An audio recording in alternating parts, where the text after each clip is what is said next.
Hallelujah, hallelujah. In the scripture say, no, sa book of Genesis, no, chapter 2, verse 7, no, sabi, pagkatapos ginawa ng Panginoong Yahweh ang tao mula sa alikabok, hiningahan niya sa ilog at nagkaroon ito ng buhay. No? This was the first mention of life. No? Yun ang sinabi doon sa scripture na matalinghagang sinabi ng Panginoon. No? Ito'y nangangatawan sa atin na yung buhay ng tao ay hindi lamang gawa o hindi lamang dito sa mundo. No? Isa po itong gawa niya, no, na nag-inform into man, into the dust. Then, dinugahan niya, no, inihipan niya ng kanyang hininga. No? Maliban sa buhay na to, no, sa ating pangatawan, there's two elements na ang buhay natin ay ginawa. No? Unang-una, the dust of the ground. No? Ito yung kinuha niya sa alabok, no? Galing sa lupa. So, to form na ang ating katawan. At pangalawa, in the breath of God. No? Ito yung spiritual natin na kanyang binigay upang siya manahan sa atin. Amen? And scripture 2, no, in Genesis chapter 2, verse 17, but you must not eat from the tree of knowledge of good and evil. For when eat from it, you will certainly die. Ito po yung sinasabi niya na pag sinabihan niya yung si Adan at Eva na kung kakain kayo ng prutas na to, kayo yung mamamatay. No? So God alarmed us. No? And this is the first mention of death, no? Sinasabi niya. No? At sabi nga doon, sa maliban sa bunga ng punong kahoy na ito, magbibigay ng kaalaman tungkol sa mabuti at masama. Huwag na huwag niyong kakainin. No? Ang buwang ito sapagkat sa araw na kainin ito kayo'y mamamatay. So, God alarmed us na kung tayo'y nandoon sa kapahamakan, lalo na sa bingit ng kamatayan, pakikinggan natin kung ano yung sinasabi ng Diyos. Bagkus sa salita nito, matalinghagang sinabi ng Diyos na ito'y nakakamatay ng tao. No? Na pag kumain itong prutas na to, ito'y isang pagsuway para sa atin. So, it means, meron pong namatay sa pagkakataon ito, pero hindi po yung physical natin ang pangatawan na namatay. Kasi sinabi doon na kumain sila, hindi naman sila namatay.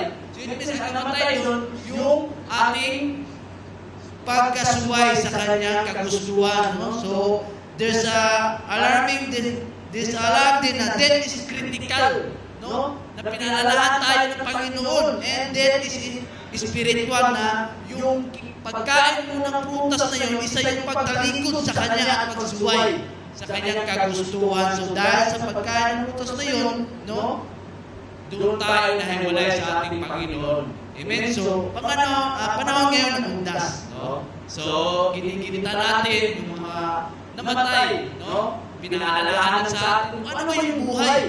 No? Sa ating pang-araw-araw na ginagawa. So, meron din nakapagsabi na di mo alam kung kailan ka. No? Kailan yung end life mo, kailan ka mamamatay. No? Meron nakapagsabi na iba na alam ko na kung saan ako pupunta. At alam ko na naroon ako sa paroroonan ng Panginoon. No? Meron din iba na nakapagsabi na nasa Diyos lang nakakaalam. So ano ba talaga yung buhay? No? Ano ba yung sinasabi nga natin ngayon, ano yung big lesson for ating buhay or life and death? No? Dito nakasabi na, Lord, kung tayo po yung namumuhay sa mga araw na, Lord, ito ba yung lesson sa buhay ko na magiging worse ako? No? Naway, wala na ako sa mundong ito, Lord. No? Ginaganyan mo natin kasi dala-dala natin yung mga trials sa ating buhay.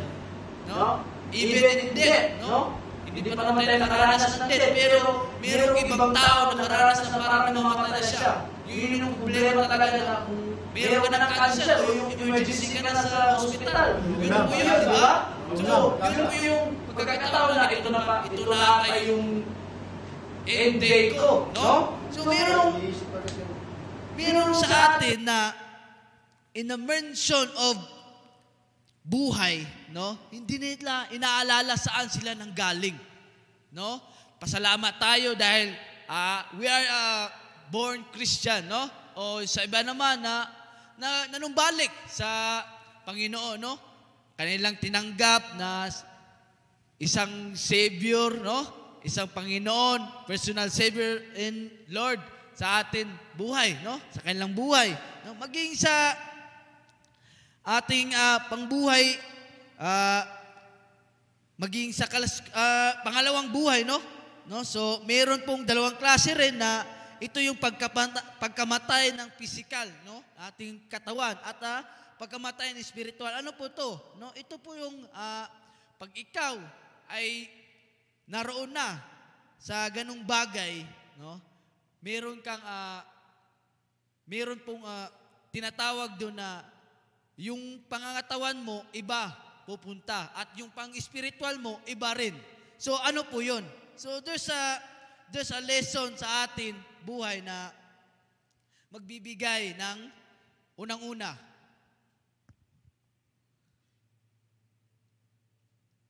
Unang-una, there's a good news, no? Kung ikaw may naglalakad sa makumundong ito, no? Dahil sinasabi mo sa buhay mo na marami ka ng problema, no? At pinapanalangin mo pa na mas mamatay ka na lang. Dahil nga sa sunod-sunod yung hindi lang mo problema, sunod-sunod yung namamatay sa inyo, no? Dahil nga sa kapanahonan ng undas, yun ang parang nagiging viral sa buhay mo, no? Even sa mga na-hospital, no? Mas malala pa sa kanila, mas may time pa sila na magbulay-bulay sa Panginoon, hindi nila inaalala yung ating Panginoon. So there's a good news, no? Hindi lagi yung Panginoon nagbibigay sa atin ng negative sa ating buhay o bad news na lang lagi, no? There's a good news dahil unang-una, sinasabi doon na bakit you are living now because na gusto natin ma-realize na magpasalamat pa rin tayo sa ating Panginoon. Amen? Dahil unang-una, mas inaalala ng Panginoon na mangusap ka sa Kanya. Amen? At turuan Kanyang manalangin sa anumang mga problema mo. Sinasabi nga doon na ikay gawa niya, no? Ikay gawa niya, binugahan ka ng buhay. No, so huwag natin sayangin. At dapat mangusap tayo lagi sa Panginoon kung tayo nakatanggap na, no? Namumuhay na tayo as a Christian life, no? Dapat unahin natin, no? Kung mayroong mga abag-abag sa ating pangsarili, take time to pray to God, no? Because yun yung tulay para maabot natin kung ano yung gusto nating mangyari. And the good news na sa mga tao na this near to die, no? Na is a good news na makapapag-ready pa sila sa kanilang buhay, no? Maging ready pa sa kanyang time na mapagbulay-bulay pa, no? So there's a good thing, no? There's a good thing na sa pagkakataon na ikay malapit nang mamatay o nagkakasakit, no? Dapat ay matutunan natin magsisisi, no? Manumbalik sa atin, no? Ang pag-aalab ng pagmamahal ng Panginoon. Tanggapin natin siya nasa personal Lord and Savior, no? Huwag na tayong magpatumpik-tumpik pa, magdalawang isip. Dahil alam natin na ang Panginoon nagbibigay sa atin ng magandang balita. Amen? So this is the key points, no? So sabi ni King Solomon na isa sa pinakabantog at pinakamatalino na kasaysayan ng karakter ng Bible, no? Sinasabi niya sa book of Ecclesiastes, chapter 12, verse 7, sabi niya, "In the dust return to ground and came from, and the spirit returns to God who gave it." So ito yung sabi niya sa magandang explanation niya to life and death, no? So yung tao daw, sabi, kung magkagayoy, babalik ka sa lupa kung saan ka nagmula at ang espiritu mo ibabalik sa Diyos na siya ang nagbibigay nito. So, the good thing is, there's a good news. No? Hindi ba tayo nagagalak na ang sabi dito, pag tayo din namatay, yung pangangatawan natin dun lamang sa lupa at yung espiritu natin ay automatic na babalik sa Diyos. Di ba tayo nagagalak? Parang seryoso tayo So, the good news mga kapatid, because there's a chance na pag namatay tayo, babalik ang espiritu natin sa Diyos na may gawa sa atin. Amen po ba? Amen? So, lahat po nanonood dyan, type amen kung ikaw po'y ikaw po'y meron ng pag-unawa sa ating life and death. So, ito yung pag-unawa na ang buhay ng kamatayan na sinabi ni Solomon, ang buhay na bumabalik sa lupa. Yun yung sinasabi ko. Dahil tayo po'y gawa lamang sa lupa, sa alabok. Amen? So, when God, ginawa tayo, binigyan din tayo ng buhay ng spiritual. Yun yung God of Spirit. No? Pasalamat tayo at dahil sa habag ng Panginoon, babalik tayo sa Kanya. Amen? So, the big good news para po sa ating lahat, there's some mention in Bible na hindi man lamang nakalangap ng pintuan ng kamatayan. No? So, kung narinig nyo na po to, sa buhay ni Elijah. Amen? Sa buhay po ni Elijah. No? Isang bantog na propeta na siya din yung nagpa-save ng mga Christian noon. Because by his faith, he's saving the religion of Yahweh. And he did not experience death because God he taken away. So, ito po yung mababasa natin sa Book of Kings. Hindi ko na po sinali dyan kasi gusto ko po na habang naririnig nyo to, ini-emphasize nyo sa Bible. Mas maganda po yun. Kasi bakit? No? Sa story ng buhay na to, bihira lang po. No? At pagkakaalam ko, 2 lang po ang hindi po tumawid sa kamatayan. Amen? Tumawid lamang sa kamatayan. No? So, si Elijah, means, yung pangalan niya means, Yahweh is my God. So, meron na kayong word for today na kung meron kayong anak dyan, o mga anak kayo na lalaki, ngangalanan yung Elijah, yan po yung mean. Yahweh is my God. Amen? So, hindi man lang napakasarap ng buhay ni Elijah.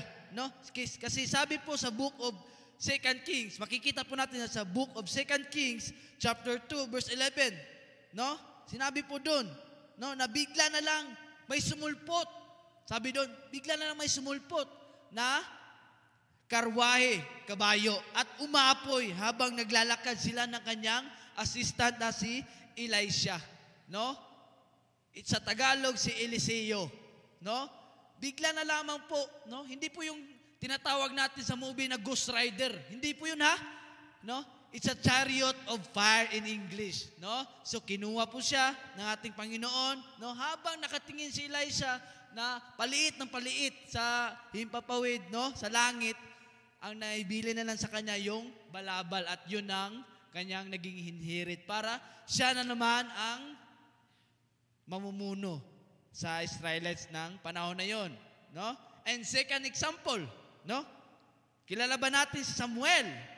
No? So, ito yung sinasabi na there's in earthly things existence na he returned, na yung tinatawag natin na yung spiritual, yung spiritual lamang ay nanumbalik sa mundong ito. So, this is the example, nung nangulila si Saul, naghahanap siya ng spiritual guidance kasi hindi niya alam kung ano yung gagawin niya.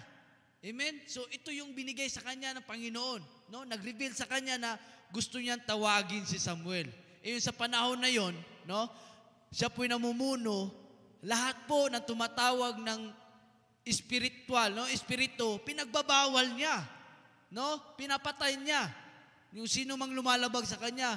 Yung ngayon, na siya na naman ang nangangailangan sa mga taong yun, naghanap siya ng tao na makapagtawag ng espiritu. Dahil nga sa namumuli nila siya no, gusto niya spiritual guidance. So, we are thankful ngayon dahil meron tayong mga diakono, pastor na gabay sa atin. No? PM is the key. No? At ang sabi po doon sa 1 Samuel, no? Chapter 28 verse 16 to 18, no? I-shortcut ko na lang po, no? Nung pumunta po siya, no? Nahanapan niya yung bantog na babae na tumatawag ng mga espiritu at nung nagkita sila, nangangatog yung babae. No, nangangatog kasi alam niyang si Saul yun, no? At sinabi ni Saul, ikaw ba ang tumatawag ng mga espiritu? No, sabi ng babae, ako po pero hindi ko na ginagawa kasi sabi mo pinapatay mo. No? So, yun na nga conversation, no? Nung napatawag ng babae si Samuel at sinabi ni Saul, may nakikita ka ba? Ano nakikita mo? No? So on and so far, sabi po sa chapter 16, Samuel said, why do you consult me? Now that the Lord has departed from you and become your enemy. 17, the Lord has done what He predicted through me. The Lord has torn the kingdom out of your hands and given it to the one of your neighbors, to David.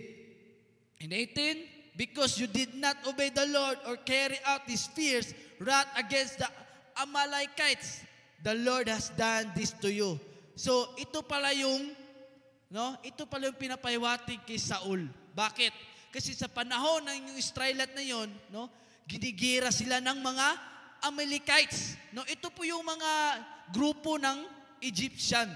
No, naalala po natin yung pinakawala ni Moises, yung mga tao, yun po yun. No, hindi pinaglaban ni Saul. No, ginawa siyang hari pero hindi niya pinaglaban. So yun pala yung nagpapa-convict sa kanyang sarili na hindi siya makatulog. So the good thing is, ano yung moral lesson? No? Anong moral lesson ng story parable? The good news is, there's a return of good spirit, which is si Samuel yon. Then, yung spirit na yon, bibigyan tayo ng good lesson, ng magandang balita. Kung ano yung ginagawa mo, o masama yan, kapatid, sa panalangin natin, bibigyan tayo ng tao na magbibigay ng rason kung bakit ganyan ka. Para makatulog ka naman tuwing gabi. No? Hindi lamang utang, pera, o yung mga dinadala mo, pigati. No? Meron ding pinapadala sa atin o pinapa-remind sa atin ng Panginoon. Amen? So, the good thing is, di na tayo need na pumunta sa mga taong na tumatawag ng espiritu. Amen? The good thing is, there's a prayer na tulay para sa ating Panginoon. Amen? So, lahat na natin gawin, no, dapat ang kalooban ng Diyos. Kasi bakit? Sinabi doon, because you did not obey the Lord and carry out His fierce wrath against the Amalekites. No? Hindi niya kasi pinaglaban.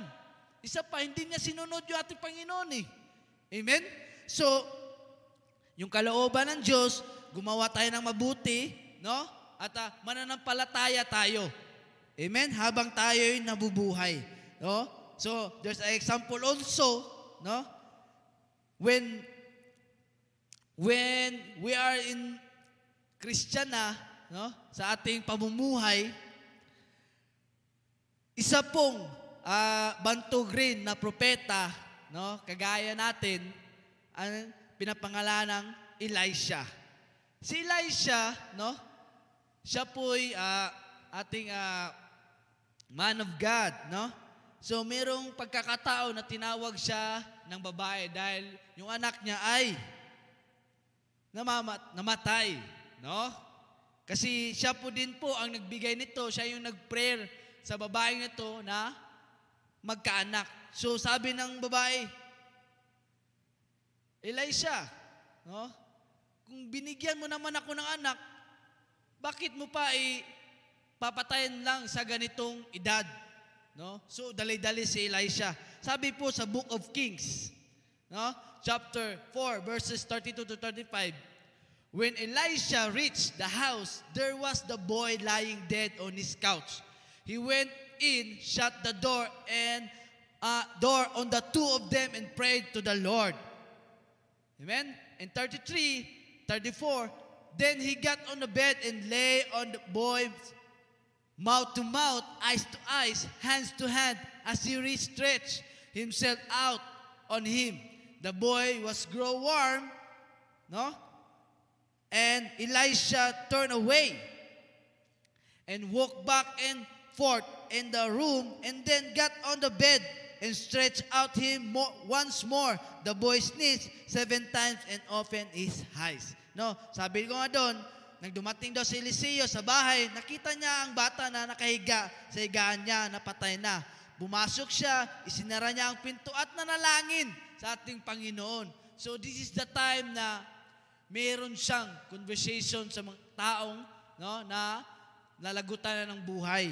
Amen? So sinabi dito, pagkatapos dumapa siya sa bata at inilipat niya ang bibig niya sa bibig ng bata. No? Merong tinatawag na mouth-to-mouth o yung sinasabing tawag nito. Basta yun na yun. No? So ang mata niya, mata sa mata, tinignan niya ang bata at ang kamay niya, hinimay-himay niya, hinilot. No? Unti-unting uminit ang katawan ng bata. No? At sinabayan niya na marugdog na panalangin, yung tipong naroon yung pag-aalab niya kasi gusto niyang buhayin yung bata. No? So, sa pagkakataong yun, bumahayin yung bata ng 7 beses at dumilat ulit. So praise God. Bakit? The good news is there's a lesson na kahit tayong ordinaryong tao, no? Na tayo'y nagsibalik loob sa ating Panginoon, tinanggap natin siya, no? Meron tayong kakayanahan na magpabuhay ng tao. Kung meron man nagkakasakit, no? The good news, pwede tayong manggamot, no? Sa anumang karamdaman sa mamagitan ng ating panalangin, no? Kung ikaw po'y talagang nag-aalab sa iyo yung presensya ng Panginoon, no? Yan yung sinasabi natin na we need to anoint the sick, no? Palakasin natin, no? Malay mo kapatid, if you lay hands that person na gusto mo na mabigyan ng second chance yung buhay niya, grab it, no? Wala ka nang patupik-tumpik pa. Yun yung ginagawa din natin na ipanalangin yung ibang tao sa kanyang, hindi lamang sa kanyang trials, hindi lamang sa ating problema. Huwag tayong maging makasarili, kapatid. Amen? Dahil yung wisdom ng Panginoon na binigay sa atin, yung kanyang, yung pangangaral niya, sa kanya po yun ang galing, i-spread po natin yun. Amen? At kung kulang ka, no? Paano yun, Coach Jeff, no?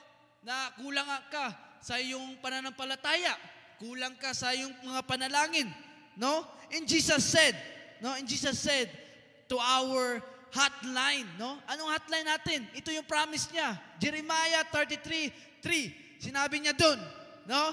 Call to me and I will answer you. And I tell you the great things and unsearchable things you do not know. Yung mga kamanga-mangha, sabi niya, tumawag ka sa akin at sasagutin kita. Yun yung promise niya. Hindi ka niya pababayaan. At ipapahayag ko sa iyo ang mga kahanga at mahiwagang bagay na hindi mo pa alam. Yun yung nagbigay ng kalakasan kay Eliseo. Kaya nabuhay niya yung bata. Amen. That is the good thing para po sa atin, mga kapatid. No? Lalo po sa mga baguhan dyan. No? This is the good news. Bakit? Narinig nyo, nasaksihan nyo. When we read our Bible, kung meron ka ding Bible apps dyan, inyo pong bulay-bulayan yan, kapatid. Merong mensahe na pinaparating ang Panginoon sa inyo. Amen? At marami pa pong example, no? Marami pa pong example. Kung isa-isahin ko, baka abutan tayo ng susunod na undas. No? Yun lang. So, meron pong connection to. Bakit? Sa pangalawa, the key points number 2, the big lesson in life and death, because there is a resurrection from death. Mayroong pagkabuhay mula sa pagkamatay. Hallelujah, hallelujah. Di ba kayo? Seryoso tayo . So, there's a resurrection from death. So bago natin tunghayan yan, tignan muna natin ating katabi. Sabihan mo, praise God! Good morning! Bakit? Kasi may mga taong galing sa tulog, no? Hindi na nagising. And according to the Pastor Google, no? When we sleep, no? When we sleep, there's a percentage na we are dead. I-search nyo po. There's a percentage na we are dead. Lalo na pagpatay po yung ilaw. Bakit? Kasi yung mga organs natin need din magpahinga. Amen? So, huwag tayong tulog dyan. Bakit? No? There's an example in the Bible. Meron siyang nabanggit, no? Na nakatulog sa sermon at namatay. No? Ito po yung mag-iingat kayo mga antukin. Ito yung sinasabi ko, no? In the book of Acts, no? In the book of Acts, chapter 20, verses 9 to 12, no? Ito po yung panahon na nangangaral si Paul, no? Si Apostle Paul. Na sinasabi doon, seated in a window was a young man named Eutychus, who was sinking into deep sleep as Paul talked on and on. When he was sound asleep, he fell to the ground from the third story. Tatlong palapag and was picked up dead. As we continue, Paul went down, threw himself on the young man and put his arm around him. Don't be alarmed, he said. He's alive. Then he went upstairs again and broke bread and ate. After talking until daylight, he left. The people took the young man home alive and were greatly comforted. Amen. Hallelujah. Sabi doon, no? Sabi doon, yung tao daw na si nangangalang Eutychus nakikinig sa sermon ni Paul, no? Siguro malamig, no? Malamig, kagaya ng lamig ng aircon ngayon, no? Malamig siguro yung pagkasabi ni Paul, yung pangangaral niya. Nakatulog si Eutychus ngayon. Eh yung panahon na yon, yung upuan doon, walang sandalan. No? Walang sandalan. So, the grateful is, no? The good news, no? The big lesson is, yung upuan natin may sandalan, kaya mag-ingat kayo mga antukin. No? Mag-ingat. Mag-ingat. Bakit? Kasi, sa sermon, no? So, ang ganda ng sermon ni ni Paul nitong mga pagkakataon nito, nakatulog si Eutychus at nahulog sa 3 palapag pa naman. No? 3 palapag, no? Dali-dali silang pumunta, no? At niyakap ni Paul, no? Ang taong 'yon at sinabi niya, "Huwag kayong mag-alala." Oh. Huwag kayong malala, she's alive. He's alive. Kaya huwag kayong matulog-tulog dyan, no? Ang moral lesson dito, no? Ang moral lesson dito, huwag kayong antukin pag mahaba ang sermon. Pag alam nyo mahaba yung sermon, huwag kayong antukin, no? At sinasabi sa science, pag ikay naantok, blink your eye 20 times. No? So, sinasabi din ito, so sa mga nagpi-preaching din, no, kagaya ko, moral lesson din, if di kayang magpabuhay ng tao, iklian lamang ang sermon. So ito yung sinasabi ko, no, kagabi nung kami nag-prayer meeting. So sa lahat ng nakikinig, isa lang naman yung magandang ihayag ng salita ng Diyos, no? Yun yung mas importante na makakaintindi sa nanonood. Amen po ba? No, so type amen po dyan sa nanonood. So there's an example, supreme example to the resurrection from death, which is Jesus Christ. Amen? So Jesus Christ, no? Yun nga, yung pagkakataon na pinako siya sa krus ng Kalbaryo, no? Nalaman ng lahat na after 3 days siya po'y mag-rise again, mabubuhay muli. No? So there's nagpapangalan na si Maria, Maria Magdalena, at ang kanyang pinsan na si Maria din, no? Nung pumunta po sila sa kuweba na kung saan na binurol, doon lang nilagay si Jesus nung namatay, no? Nabigla sila, no? Nabigla. nabigla sila na yung pagkakataon na yun, bukas na po yung kuweba at malaki po yung bato. Yun po yung talagang sementeryo nila. No? Nagtaka yung dalawang babae. No? At nabutan nila na may isang lalaki. No? Nabigla sila at sinabi nung lalaki, isang anghel, hinahanap niyo ba si Jesus na taga Nazaret? No? Sinabi nila, ayun, buhay. Hanapin niyo kung saan yung sinasabi niya. In the book of Mark, chapter 16, verse 16, whoever believes and is baptized will be saved, but whoever does not believe will be condemned. So ito yung pahiwatig sa atin, no? It's a warning of us. Na bakit? Kasi Jesus resurrect na hindi lamang, no? Hindi lamang na tayo'y, no? Pagkakataon na tayo'y mamamatay, no?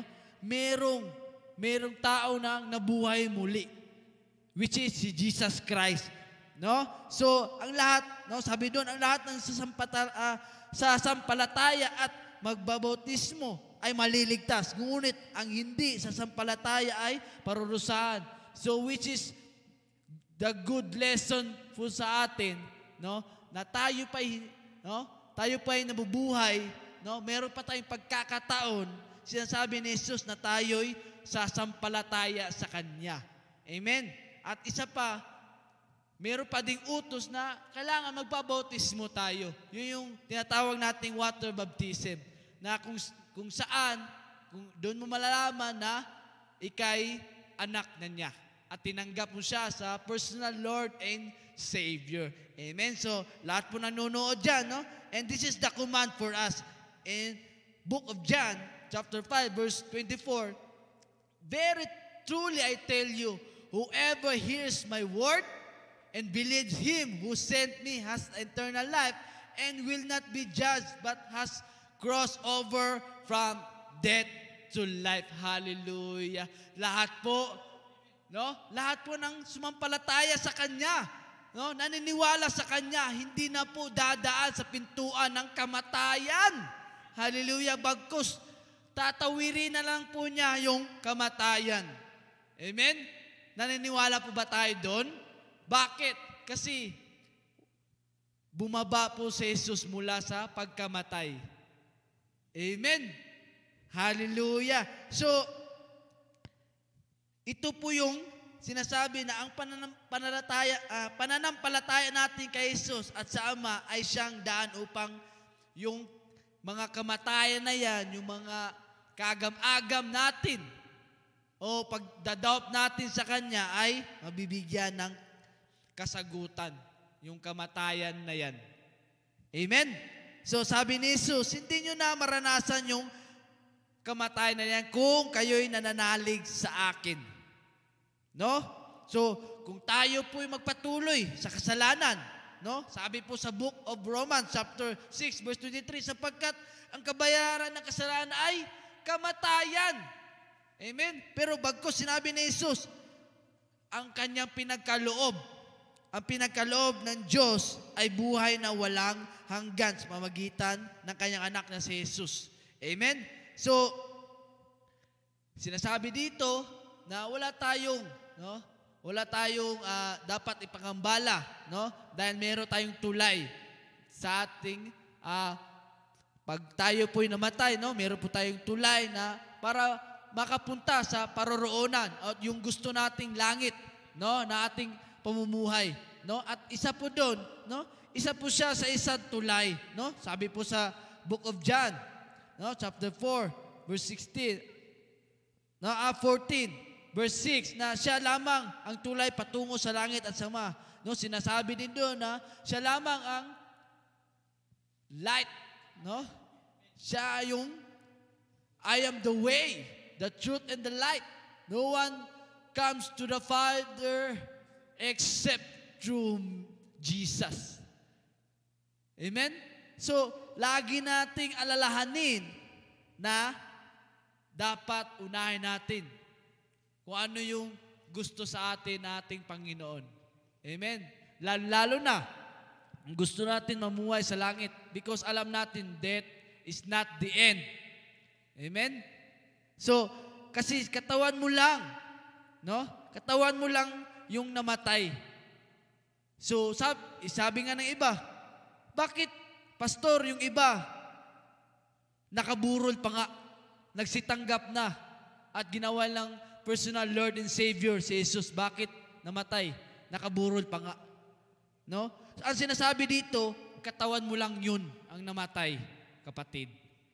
At yung espiritu, yung sabi nga ni Solomon, nabebalik kay Jesus, sa ating Panginoon. No? So, sinasabi dito na sa ating pamumuhay, no? Sa ating pangaraw-araw, lagi natin naiisip na saan ba talaga ako? No? So, clear naman na sinabi ng salita na lahat ng sumampalataya sa ating Panginoong Hesukristo, no? Lahat ng sumusunod sa kanyang kalooban ay madadamdam yung buhay ng walang hanggan. Amen? Yun po sinasabi sa book of Romans, no? Romans 6:23. Pero pag patuloy ka na gumagawa ng kasalanan, no? Ang kabayaran po nun ay ang kamatayan. Amen? So, mag-isip-isip na po tayo, mga kapatid. Amen? Kasi yung katawan na namatay, no? Na yung iba nakanitsu pa, no? Iba nakapag-cremate, no? Hindi po basihan 'yun. Kung anong style na gusto mo kung mamatay ka. Amen? Ang importante po doon, yung lesson po doon, yung saan patutungo yung espiritu mo. Amen? So, meron pong example, no? Na sa Bible na ito yung kaibigan ni Jesus, si Lazarus, no? Bagkus, talagang isa po tong bantog na story din na binuhay niya si Lazarus. Binuhay niya si Lazarus, no? At na-delay pa nga si Jesus noon, ng 3 araw, no? Namamaho na yung patay na katawan ni Lazarus. Pero dahil sa example na the resurrection from the dead, no? Sinasabi dun, sinabi ni Jesus na i-open nyo yung bato sa kuweba na yan. At tinawag niya, Lazarus, tumayo ka dyan, lumabas ka. No? Sinabi ni Jesus. At yun nga, lumabas. Lumabas si Lazarus. No? Moral lesson, mag-isip-isip na tayo kung saan tayo ililibing. Mahirap po kung sa nitso, no? Hindi po tayo makabangon. Amen? Hallelujah. So, this is the warning for us, no? In book of Ezekiel chapter 18 verse 4, for everyone belongs to me, the parent as well as the child, both alike belongs to me. The one who sins is the one who will die. So ito po yung warning. Ano po yung warning, no? Ano pong warning? No? Ito po yung warning na kung tayo po yung namumuhay sa kasalanan, dadaan ka talaga sa pinto ng kamatayan, kapatid. Doon mo talaga malalasap kung ano yung kamatayan. No? Sinabi po sa Tagalog, makinig kayo. Akin ang lahat ng may buhay. Maging ang buhay ng mga magulang o buhay ng mga anak nyo. Ang taong nagkasala ay siyang mamamatay. That is the warning, strong warning for us. No? Sinasabi din doon na yung espiritu daw na nagkasala, no? Ay may patutunguhan na kamatayan. Subalit, sabay na, subalit, the good thing. No? The good thing para po sa atin. Subalit, sa pagbangon ni Jesus mula sa kamatayan, ang lahat ng nagbabagong loob, magbabalik loob sa Diyos, magsisisi, mananalig, at tatanggap kay Jesus sa buhay niya, ay tutulad sa ginawa ni Jesus na pagbangon mula sa kamatayan at magkaroon ng buhay na walang hanggan, kapatid. Hallelujah. Hallelujah. Praise God, no? Dahil po, Hindi po tayo nabuhay dun sa 2,000 years ago. Nabuhay po tayo after 2,000 years ago. Bakit? Pinatupad ni Jesus na siya'y mabuhay muli sa pangatlong araw. Amen? So, meron pong saysay at meron na pong kasagutan, no? Na kung saan tayo kahinatnan pag tayo namatay. Amen? So, meron na po tayong guide, mga kapatid. No? Unang-una, manalig. No? Mananalig sa Kanya, magsisi, magbalik loob. Amen? At gumawa ng mabuti na naayon sa Kanyang kalooban. Amen? So, number 3, hindi natin patatagalin. Baka meron pong mahimatay. Nako, mahirap pong pabuhay. Amen? So, number 3, there's a life after death. Ano to? No? May buhay pa pag pagkatapos mo mamatay? No? The big lesson here is the death is not the end. No, hindi pa tapos. Hindi mo katapusan kung ikay namatay pala. Because sinasabi dito, our life is a return trip to God. We should not fear death. Why? No? Yun nga yung sinasabi, no? Ito lamang ay traveling, no? Traveling sa ating ginagampanan sa mundong ito, no? Na hindi dapat iwasan. Pero hindi po sinasabi na magpakamatay ka. Dahil nga ay gusto mo nang mapalangit, no? At hindi rin sabi na magtangka kang pumatay. Amen? So, Solomon said, no? Kanina nga sa book of Ecclesiastes, chapter 12, verse 7, Solomon said na kung magkagayoy, babalik ka sa lupa kung saan ka nagmula. At ang espiritu mo'y babalik sa Diyos na siyang nagbigay nito. So, the question is, alam natin kung saan patutungo ating pangangatawan. So, bakit pag namatay ka, yung espiritu lamang ang babalik sa ating Panginoon?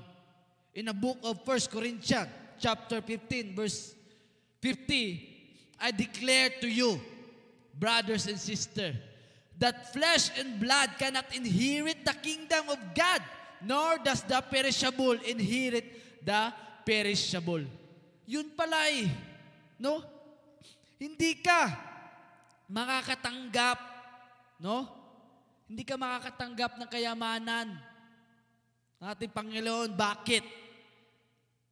Kasi yung katawan mo, panandalian at nabubulok, kapatid. No? Sabi noon, kung ito yung gusto kong, kung atin daw manahin, no? Ang kalooban ng Diyos, yung pangako ng Diyos, kayamanan ng Diyos, ay dapat nating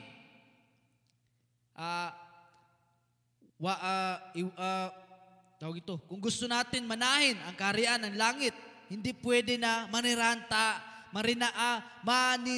ang tao sa katawang lupa. Hindi magaganap yan at paano magiging eternal kingdom ang ating spiritual kung ang katawan natin ay may sabay-sabay na galing sa makamundo o alabok, no? Sa alabok lamang. The good thing is, ang qualify po dito is, hubarin po yung katawan na yan at hindi pwede na mag-enjoy ka na lamang in the whole life. This is, sa makamundo na to. No? Sadyang mayroon talagang mamamatay. Bakit po? No? At dahil gusto natin manahin yung yung kaharian ng Panginoon. Doon tayo talagang, no?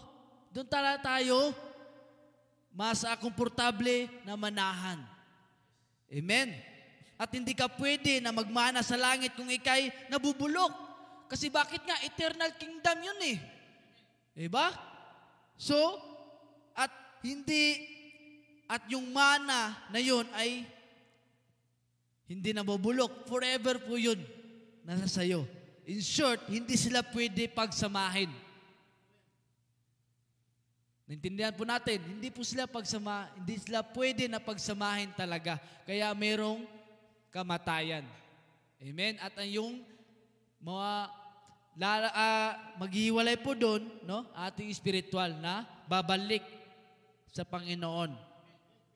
Amen? So, meron pong story parable po din doon, no? Hindi ko po na sali dyan, slide. So, meron pong lalaking mayaman, no? Inborn, mayaman na talaga siya, nasa kanya lang lahat.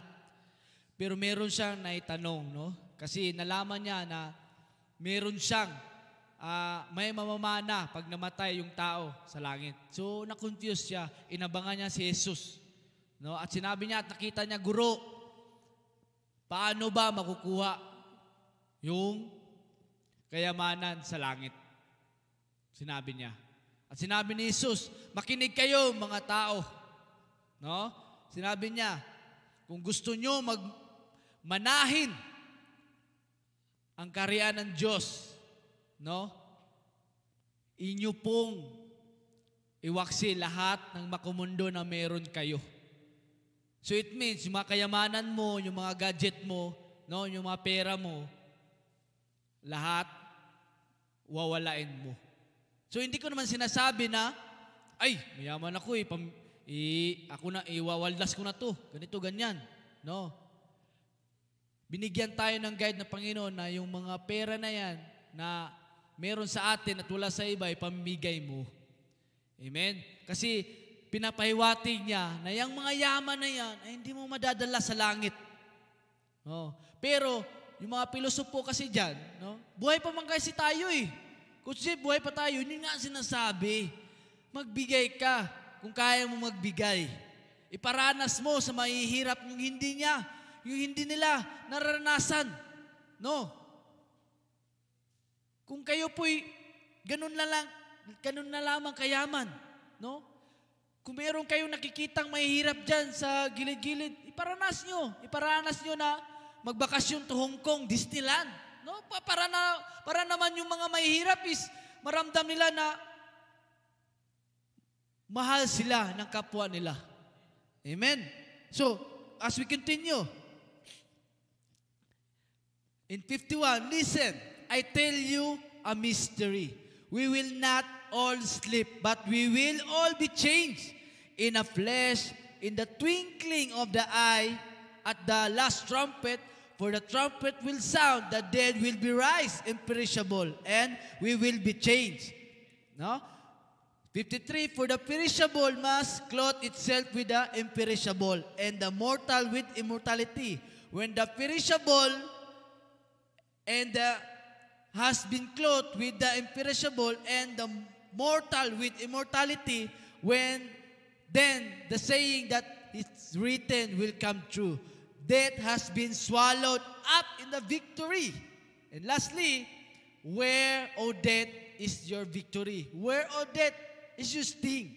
Sinabi dito, no? Noong mga pangyayari na yan, no?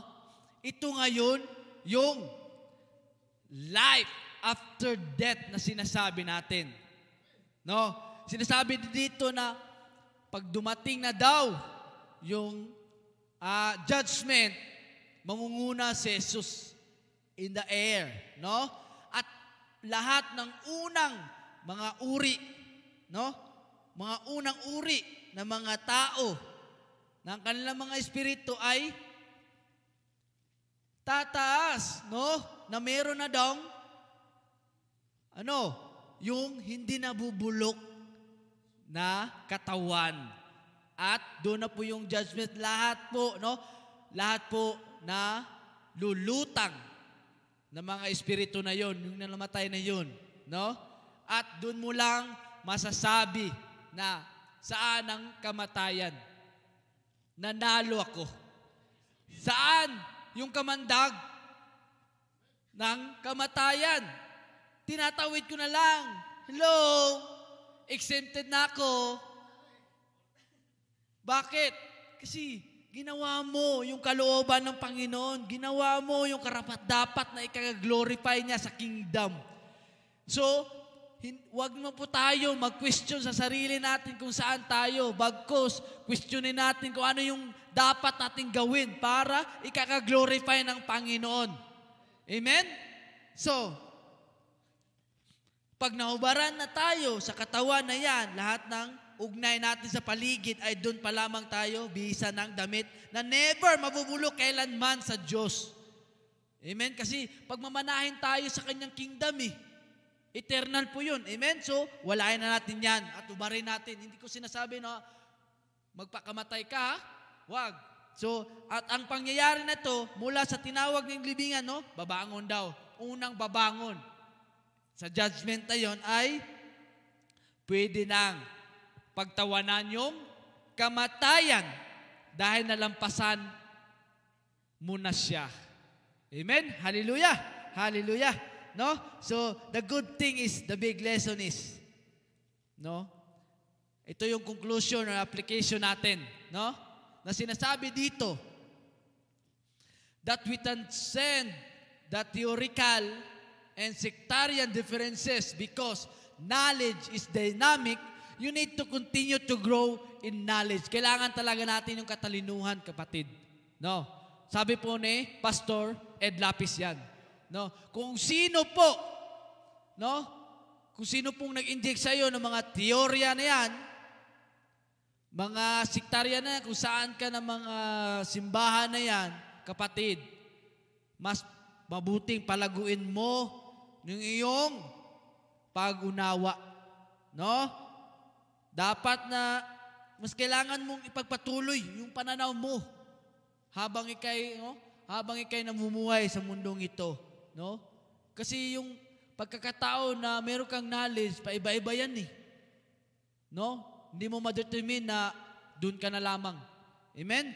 So, dapat na mas lumalago tayo sa kalaman na lalo na sa pang-spiritual nating buhay. Amen? So, wag mo nating pag-away-awa, wag mo na tayo wag mo na natin na magdebate tayo, sa ibang mga sekta, sa ating teorya, at sa kung meron pa tayong nakakasalimuang tao na kung ano ba yung mas magandang gawin, mas mabuti na ipalaganap na natin kung ano yung binigay na pangangaral sa ating Panginoon. So, in book of 1 Corinthians, chapter 15, verse 22 to 24, for as in Adam all die, so in Christ all will be made alive. But it's in turn, Christ the first fruit, then when he comes, those who belongs to him. Then the end will come when he hands over the kingdom to God the Father after he's destroyed all dominion and authority and power. Sabi, sapagkat kung paanong tayong mga tao ay mamamatay dahil sa kaugnayan natin kay Adan, ganun din naman dahil sa ating kaugnayan kay Kristo. Tayong lahat ay muling mabubuhay. Amen? Ngunit may kanya-kanyang takdang panahon ang muling pagkabuhay. Unang mabuhay si Kristo. Amen? Pagkatapos, ang mga na kay Kristo naman ang bubuhayin pagbalik niya rito sa mundo. At pagkatapos ito, darating ang katapusan na lulupigin niya lahat ng kaharian, pamalaan niya, at lahat ng kapangyarihan ay ibibigay niya sa paghahari ng Diyos Ama. Amen? So, in short, huwag na natin pang pataasin, huwag na tayong makipag-away sa ibang tao na kung alam natin na mas marunong sila, mas ating pagtibayin na lang, pagtibayin natin kung saan ito'y patunguhan, kasi iisa lang naman yung magja-judge sa atin kung ano yung mga religion mo dyan, So, si Jesus lamang, ang unang-unang makakatagpo sa atin kung tayo ay mahatulan na. Amen? So, dapat tayo na sabay-sabay, na dapat manahan sa kanyang kaharian. Huwag tayong magilahan. Bagkus, hilahin natin kung sino yung mga taong hindi pa po nakakatanggap sa Kanya, hindi pa po hindi pa po nakakaalam sa Kanya yung magandang balita, no? Dahil habang nabubuhay tayo, meron talaga na hihilahin tayo sa mga temptasyon sa buhay na to. Hindi tayo perfecto, di ba? Ika nga, no? Habang buhay tayo, magpakasaya tayo, no? Hindi lamang na alam natin kung ano yung paroroonan natin sa buhay dahil ganito lang gagawin natin. Gagawa tayo ng mas sobra-sobra na makalimot na tayo sa ating Panginoon. Amen? So, meron din na pinapahiwatig sa atin na habang nabubuhay tayo sa book of Ecclesiastes, chapter 11, verse 8, no? However many years anyone may live, let them enjoy them all. But let them remember the days of darkness, for there will be many. Everything to come is meaningless. So, sinasabi dito ni King Solomon na kung ano mo yung darating sa'yo is meaningless talaga yan. Amen? So, pag sinabi dito na magpakasaya ka according na ikakawalhati ng ating Panginoon. So, huwag tayong sobrang magpakasaya, no? At huwag natin pahintulutan na makalimutan natin ang ating Panginoon, no? Ang kanyang ginagawa nung siya po'y namumuhay, yung pangangaral niya, no? At hindi naman pinagbawal ng Diyos na gawin mo yan o alahalin natin kung ano yung mas importante o mas nakakahalaga para sa atin, lalo na sa ating spiritual na pamumuhay, no? Lalo na din sa mga may asawa dyan, no? No? Sabi sa Ecclesiastes chapter 9, verse 9, no? Enjoy life with your wife, whom you love, all the days of this meaningless life that God has given you under the sun, all of your meaningless days, for this is your lot in life and in your toilsome labor under the sun. No? Ito yung sinasabi na mas mamuhay ka. Kung ikaw may asawa, no? Mamuhay ka kasama yung asawa. No? Sa mga opposition mo, sa mga kaibigan mo, no? Pagtimbangin mo. No? Hindi naman tayo pinahintilutan ng Panginoon na pag na tayo ng pag-asawa na, iwan natin ang ating mga kaibigan. Hindi na tayo makipaghalubilo. No? So, pinapaalala po sa atin na ating Panginoon na itong buhay na to ay maikli lamang. Amen? Hindi tayo tatagal. No? So, meron pang sinasabi na, Lola, no? Yung Lola, kahit tanda-tanda mo na, napaka-selfish mo naman, no? 120 years old ka na. No? Magpapadala ka pa sa ospital kasi may sakit. No? So, hayaan natin yung buhay ng ibang tao na kung talagang mas gusto pa lang mamuhay sa makamundo, no? Pag-pray natin. At naway, kung mawala man lang sila dito sa mundo, mawala man tayo, dala-dala natin yung pinaalalahanan sa atin ng Panginoon na mamuhay tayo, na may pananampalataya sa Kanya, nagbalik loob sa Kanya as a personal Lord and Savior, mga kapatid. Amen? So ito po yung sinasabi na life is so much sweeter when we share. Amen? When we love, we multiply our joys and divided our sorrows. No? Ipalanghap din natin ating kasiyahan sa iba, no? Na hindi nalalanghap yung kasiyahan, no? Kapayapaan at kung meron naglulugmok man tayo sa ating mga problema, no? Ibigay po natin, no? Ibigay po natin sa iba, sa ating mga pastor na ganito may mga pagkakataon na may dinadalamhati ka, no? And reach out the other people to us, no? Na para na kahit paano maramdaman nila kung ano yung ginagawa nila sa makamundo at ano yung pang-spiritual life ba na bago sila mamatay, no? Ipaalala natin sa kanila na kapatid, meron ka pang pag-asa. Kahit na ikay paukaw ka na dyan, no? Yung tipong bit-bit mo na kung anong mga kasakitan nandyan sa'yo. I-reach out po natin sila. No? Palalahanin natin sila. Amen? And live life to the fullest. Lalo-lalo na pag ikaka-glorify natin Panginoon, and when it times to us, return to God. Alam natin na saan ang ending natin eh. No? It's like a movie na kung ikaw may bida, no? At ikaw talaga ay mamamatay, no? Alam mo na sa pag mawala ka sa mundong ito, may paroroonan ka, kapatid. Amen? And the big lesson in this story is we should ready for the next life because it have. Meron tayong patutunguhan, kapatid. Hindi lamang na mamatay ka na lang dyan. No?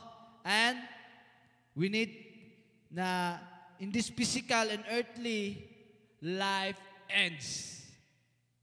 Kung gusto mo mamuhay sa makamundong ito, magtatapos ka talaga sa mundong ito. Luging-lugi ka doon, kapatid. Magugunaw ang mundo, kapatid. Amen? So, sa lahat po nanonood dyan, naway, meron pong nagre-rema sa ating buhay.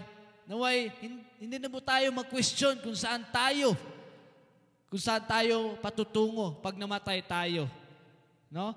Iwasan natin ang mga issue na tayo'y nagko-conflict lamang sa isang tanong, no? At binabase pa natin na isang Biblia lamang tayo, no?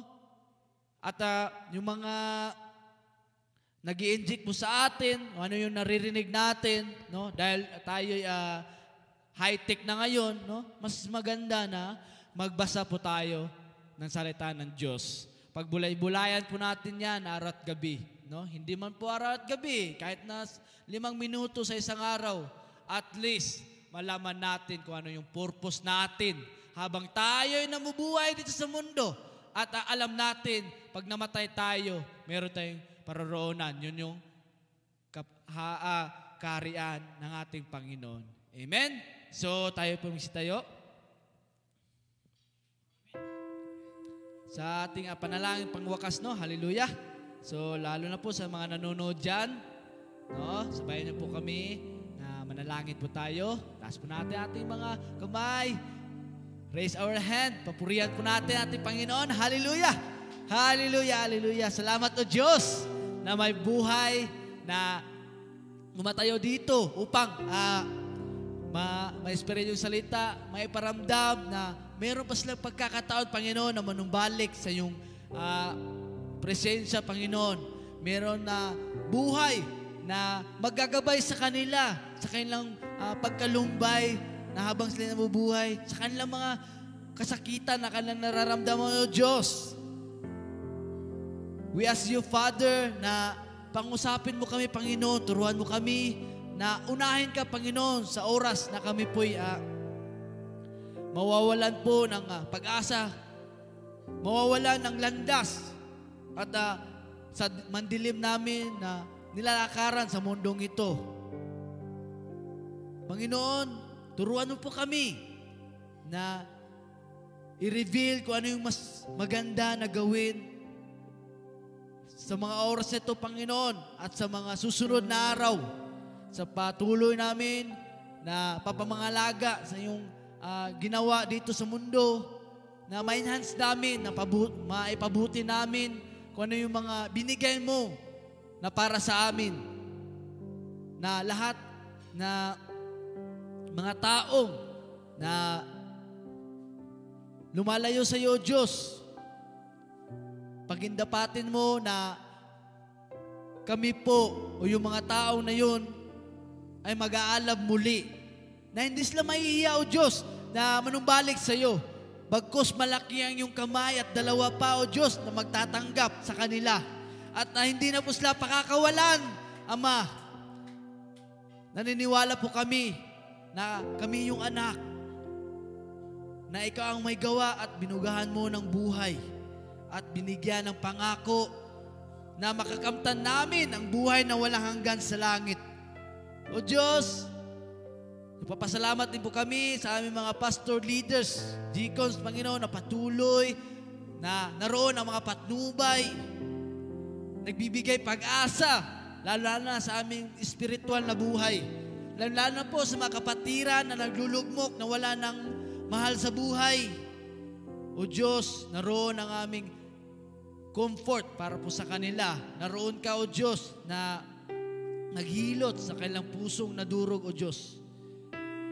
At sa kanilang mga spiritual na buhay, naway pag-alabin mo, Panginoon, at manumbalik sa iyong kaharian lahat ng naniniwala at nananalig sa iyo, Panginoon, na kami ay tatawid na lamang sa kamatayan, Panginoon, at malanghap namin sa judgment na yon, na kami po'y una nalulutang nakasama kayo, Panginoon. Maraming salamat, O Diyos. Patuloy mo kami katukin at pagarian sa aming bawat puso. Maraming salamat, Ama. At sa patuloy na patnubay ng anak na si Jesus at sa gabay ng banal na Espiritu Santo, lahat ng anak ng Diyos na magsabi ng Amen at Amen. Hallelujah. To God be the glory. Maraming salamat po. God bless.